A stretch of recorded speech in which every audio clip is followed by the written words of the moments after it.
తెలంగాణలోని అన్ని రంగాల్లో కాంగ్రెస్ మార్కు పాలన కనిపిస్తుందని టీపీసీసీ చీఫ్ మహేష్ కుమార్ గౌడ్ అన్నారు. ప్రజలంతా సంతోషంగా ఉన్నారు కనుకే ప్రభుత్వం పండగ నిర్వహిస్తుందన్నారు. ఈ ప్రజాపాలన పండగలో అందరూ పాలు పంచుకోవాలన్నారు.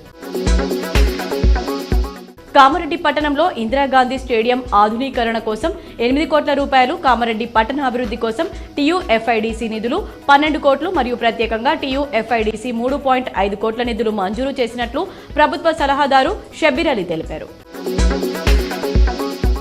నిజామాబాద్ పర్యటనకు హాజరైన రాష్ట్ర ప్రభుత్వ ఎన్నికల అధికారి సుదర్శన్ రెడ్డికి గురువారం సాయంత్రం జిల్లా ఉన్నతాధికారులు ఘన స్వాగతం పలికారు.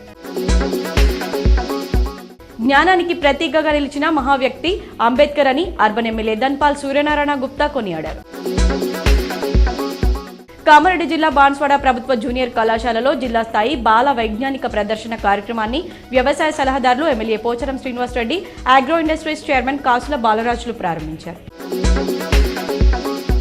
మహాలక్ష్మి పథకంలో భాగంగా మహిళలకు ఫ్రీ బస్సుతో ఏడాదిలో 110 కోట్లకు పైగా జీరో టికెట్లు జారీ చేసినట్లు rural MLA doctor Bhupathi Reddy తెలిపారు. పరిశోధనలు, ప్రయోగాల్లో ఫెయిల్యూర్స్ సహజమని, నిరాశ చెందకుండా విజయం సాధించే వరకు ప్రయత్నిస్తూనే ఉండాలని rural MLA doctor Bhupathi Reddy అన్నారు. అంబేద్కర్ ఆశయాలను కొనసాగిద్దామని నిజామాబాద్ బార్ అసోసియేషన్ అధ్యక్షులు జగన్ గౌడ్ అన్నారు.